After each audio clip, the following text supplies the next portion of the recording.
prices have really kind of sort of returned to the realm of normal. The price, $756,000. Really good deal on like a used 3090 or something like that. Bruh. Who said he was forced to extract 2 kidneys and a liver from a man who was still alive. Live up. What are you, hanging out at AA meetings? Howdy y'all, welcome to the DIY channel, or welcome back to the DIY channel. Have you always wanted to get into computers, but you don't want to have to sell a kidney? How's your pancreas holding up? I sent the money in this morning. What if you only had to spend 20 to 40 bucks to build the perfect system to learn how to be a technician on? Well, let's do it. I found this beauty on Marketplace for 20 euros. Full aluminum case. Easy access. It's got some decent parts. Big old 8 heat pipe cooler. Very dirty. It's got a GPU. It's got a 450 watt power supply. Missing the case. I'm Homer Simpson. And it's missing the hard drive. Looks like we've had a RAM stick fall out. But all in all, it ain't in too bad a shape. Don't let those big fancy YouTube channels fool you. Really, Linus? 70 bucks? Oh, it actually broke. The main tools you need are knife, pliers, standard Phillips head screwdriver, paintbrushes. Pull it all apart. Computer power cables have clips. You just need to really squeeze them and rip them out. Should you wear a wrist strap, you can just touch the case. It does the same job. IDE, they just pull out. That's what we had before SATA. Get our CPU power off. Looks like they've had a fan die, so instead of putting a new fan, they've just taken the case off. So we need to flip her over. It lifts up. That is really bending on it. Let's take our faceplate off. Ah! Hidden screws. That's why if you can't take it off, don't ever force it. Look at that! And that's with a dust filter. What the heck? The vacuums work great, but they can create static electricity, so don't use them on sensitive components like motherboards and graphics cards. Now we can get to our clamps. They're just nice slide in, slide out ones. Oh, look at that. All right, check this out now. A giant dust storm.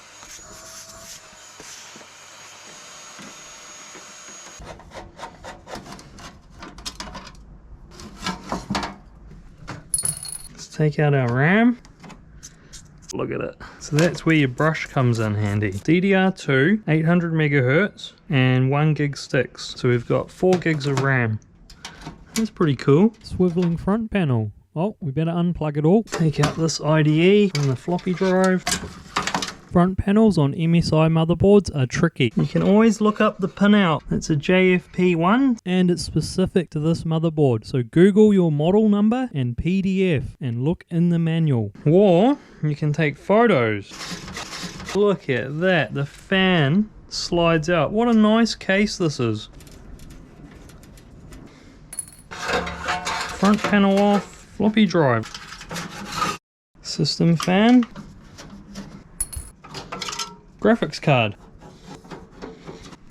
There's always a clip at the front. This one is a one you have to pry apart. There's many different types, so look closely at your board. There it goes.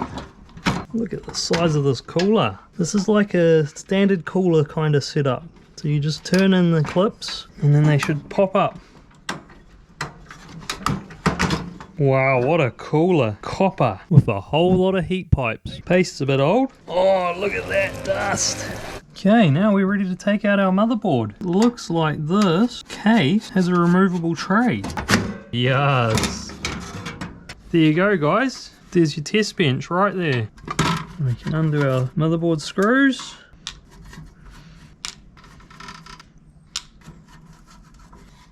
Flick out the battery while we're at it, because I bet you that's flat. So if you don't have a multimeter, you can lick between the contacts and you'll feel if there's electricity. And there is nothing. You can even push out our back plate. These just push. Front case comes off. Oh yeah, look at that. You could take these out too. The oldest article I could find on this case is from 2003. No wonder there's so much dust in this thing. Doesn't look like it's been cleaned in over a decade. And it's called the Antec Performance P160 aluminum case. So that is plastic, but it's painted to look like aluminium. These old clips, old plastic, we might end up snapping them. Then you've forever got those front pieces that like to just fall off all the time. Just get one side off, you'll be alright. This one doesn't want to budge. To use a screwdriver. There it goes. So this thing has had an AMD and Intel, got a NVIDIA graphics card, it's had ATI, it's had an Asus motherboard, it's now got an MSI, it's had AC cooling, now it's got TMG cooling. So this computer's had a few upgrades over the years. All I use to clean these things is just good old-fashioned dishwashing liquid.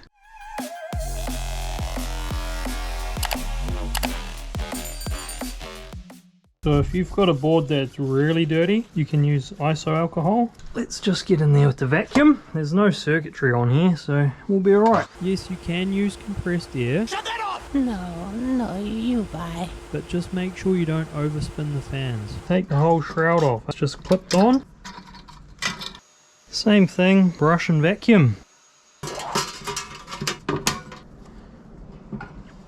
Come on. And our motherboard screws. Don't do them all the way up. Put them all in and then tighten them at the end. And now they're all in. You just button them up. It's really good practice once every year or two to reseat your CPU, which is just lifting it and putting it back in and giving it a fresh connection. And all your other components as well. You wouldn't believe how many blue screen errors this can fix. Put it back in. Now we can clean it all off. Put some fresh thermal paste. Clean up the heatsink. Now the old owner was so nice, he included the old stock cooler and some thermal grease. This is a pretty old school paste, but it looks like it's Arctic Silver style. Yeah, still looks right. It's still wet. There's a lot of different ways to put thermal paste. The trick is to not use too much, and remember, it's gonna get squished out. These push-pull pins on these CPU coolers need to have the arrows pointing outwards when you push them in, and make sure they're popped all the way out. And then when they're all ready to go, line them up, just gently jiggle them in the holes. And you need to go around and make sure they're all located. See, that one's not. And when you're confident they're in the hole, then you can pop them down. So I like to do opposite angles at the same time. Clip. And make sure it's all the way in. And now our cooler is solid. And route our fan wires. Make sure you read the motherboard. It says CPU fan on the header. You can put our RAM back. Make sure your slot's the right side. Push them down. And then finish them off. So you let them close with the pressure. And that way you know they're all the way down. I'm going to rotate my case to make sure she's drying. So what I'm going to do is I'm going to hook up my own cooling fan, one of these, and that's going to blow air straight onto the cooling. And we can route the wires out. This even has a speed control. We can use this Molex to power our new fan. Just made a little bracket, and we can actually test it before we put it in the system. Make a little jumper wire, and all we need to do is find our green wire and jump that to an earth. And that will trick it to think that it's plugged into a motherboard. Flick it on. I think I'll keep it on medium. So now that we've powered that up, we have to be really careful because we could touch part of the circuit board and get electrocuted because the capacitors store electricity. So eventually I will probably panel this all in. Clean dry case.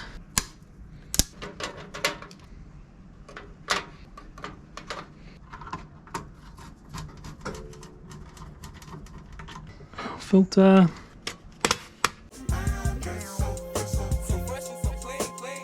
Intake fan, front panel.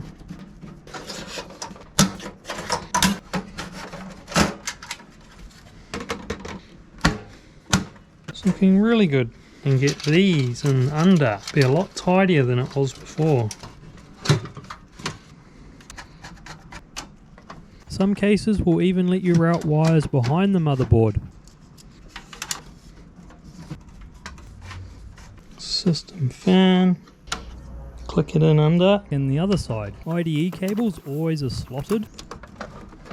Floppy disk drive is the same but smaller. Looks like we've got a temperature probe. I wonder if we've got a live case temperature display. That'd be pretty cool. It does. Front panel audio, power and reset switches and the LEDs, because they're individual, sometimes it's easier to group them together and just plug them all in one go. And check that you have the right pin out. And we'll do our USBs. 1 is there and 2 is there. System fan is there. Because I want to run multiple operating systems, I'm going to set up 2 hard drives. I've got my old 250 gig from my Xbox 360 because I upgraded it to a 1 terabyte. This is a Kingston second-hand 240 gig that I'll put Windows 10 and Linux on. It was only $10 and the guy even threw in some cables. First SATA port is that one, second SATA port is that one. So you're meant to have these slot-in sliders, which I don't have. When in doubt, zip tie it out.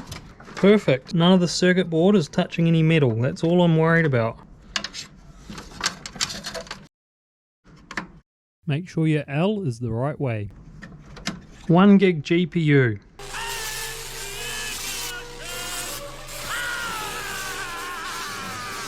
So I've gone and spent another $10, guys, on a Radeon 7870. This thing is a unit. Double the VRAM, double the bus size, higher clock rates, supports more screens, even does higher than 2K. Not bad for a $10 card. And if we compare the performance to our old GTX 650, we're getting a 217% increase. Hopefully it fits. Just sneaks in there. It even helps tidy our cables. Looks like we have the whole set. That's a first. Power. Motherboard. I'm going to go under. I'm going to clip it in. Make sure she's well in there. Let's sort out our CD drive power and disk drive. Connect this at the top.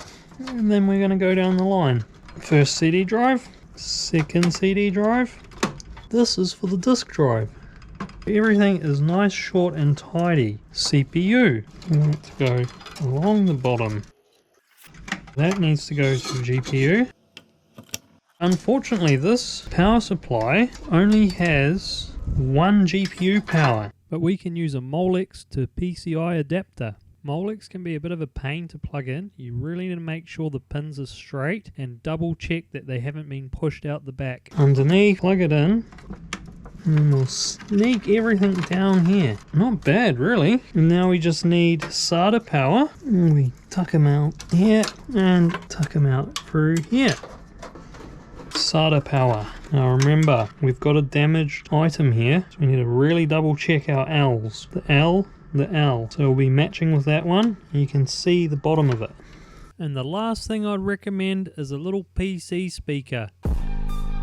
Just so that you know if there's an error, you get a beep code. So you can look in your manual and figure out what's wrong. I won't tidy the cables too much until after we post. I want to make sure this thing's working 100%. So not only was this computer only $20, the previous owner also threw in a screen. So we get a PC, $20, we get a screen for free. Go down to the thrift store, you get a keyboard and mouse for $4. 44 euros. For this complete PC setup. So let's see if it turns on. Moment of truth. Looks like it's gonna post. Let's go into the BIOS. We're in. It's working. 4 euros. 6 games. Brand new. Still in the seal. Which is great news for us because some of these games require online activation. The French Emma-Oos has to be the best thrift store in the world if you ask me. And because I don't want my Windows XP online, I'm going to set up triple boot on this computer to show you how to set up the partitions and the bootloader so that you can boot to Linux and multiple Windows, making this the perfect PC to learn how to be a technician and have a bit of fun. So let's install Windows XP. So we need to go to Advanced BIOS Features, and I'm going to disable Quick Booting and then change my boot sequence and put my first device as my CD drive. Windows XP fits on a CD. If you haven't got the original XP install, the only place you can get it from these days is Pirate Bay or something like that. So F10, save changes and exit. We need to make a partition. So if we hit C, create partition, we can choose the size. So So if we make it 30,000 megabytes, create 30 gig partition, and the other 200 gigs will be our data drive to save games, and also our Windows 10 will be able to use it as well. Hit enter to install an NTFS file system. If my Windows gets corrupted, I can reinstall, but I don't lose all of my programs and data that's on the main drive. So just let it install and make sure you take out the CD or USB key when it reboots. In Windows XP, we need to manually install our motherboard drivers. Just use your manufacturer's website. That looks like our motherboard. The main drivers you need is your chipset, your audio, and your LAN driver. And we better get our graphics card driver, Windows XP. We need to manually go to each driver and install them. You can install all your drivers and then restart. Control panel, admin tools, computer management, device manager. We have no errors. We have all the drivers. Dear God, it's beautiful. To install Windows 10, we can use a Windows 7 key. Anytime you're at and you see a Windows 7 computer, make sure you take a photo of its key. Google create Windows 10 installation media, go to the Microsoft website and download now. Make sure you have a USB plugged in, so you want to create an installation media. Hit next, hit next, hit next, hit next. So that's ready, hit finish, and we need to set our first boot device to USB. And we can do F10. Okay, and now we can boot to the USB, and remember, if you don't have a key, you can use a Windows 7 one. So we want to do a custom install. We'll delete our SSD's partitions, and we'll create a new partition. 80 gigabytes will be enough for my Windows 10. Yeah, and then our Linux drive will be 145 gig. That's plenty enough. So we'll select our partition 1 and click next. When that's finished, make sure you whip out your USB when it reboots. So now Windows 10 has modified our Windows XP bootloader. So if we want to boot XP, we need to go to earlier version of Windows. But we're just going to run Windows 10. You can disable, disagree with everything you can disagree with. You want Windows to be as light as possible on an old computer. First thing I do is jump on ninite.com and grab all the shareware programs I want to use, like Chrome, VLC, Notepad++.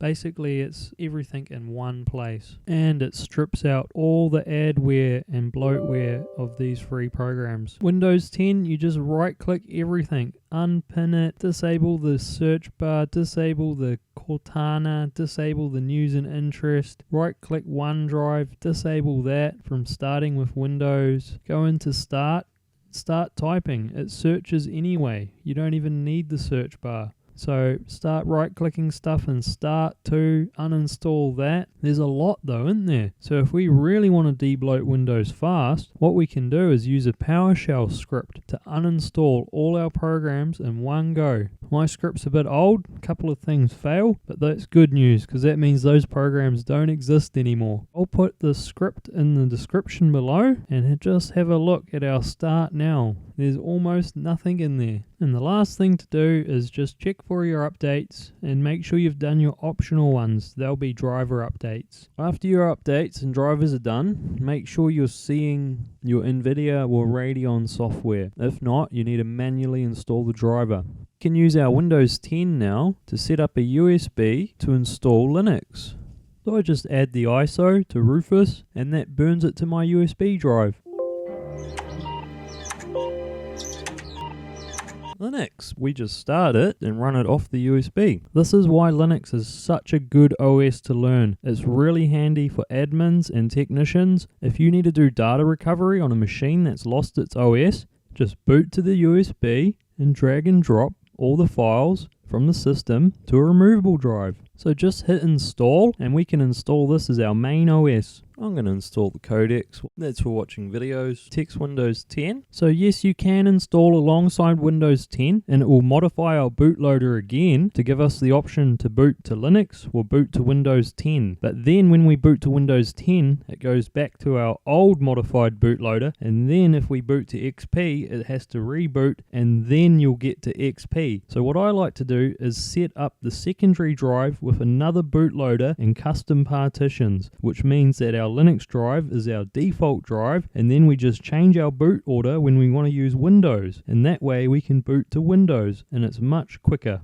So now we can see all our partitions. There's all our Windows ones. Free space, that's the bit of hard drive we left when we installed Windows 10. So we need to select that and plus, and the first partition you want to add is an EFI system partition.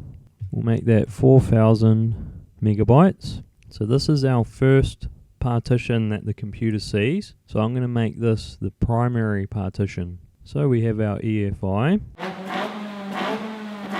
Next we're going to go to our free space again and add a swap file. And I'm going to make this 8000 megabytes. And that leaves us with 140 gigs of free space to create as our X4 partition. And we'll set our mount point to root. So our boot partition needs to be SDB2, our EFI partition. So our partition is ticked. So now we're ready to install now. Looks good to me. One super cool thing about Linux is it lets you set everything up while it's installing. Fair password? Really? Good one. Restart, whip your USB out, and then hit enter. And now we've booted to Linux. So if you want to know more about Linux, setting up updates, installing Windows games, follow my guide. I'll link it up above. To boot to Windows, all we need to do is go to our boot sequence and make our HDD the first bootable drive. If I reboot, we get the Windows 10 bootloader, which lets us choose if we want to use Windows 10 or Windows XP. Clean cable finish. You just need to get the biggest bag of zip ties you can find and zip tie the heck out of everything.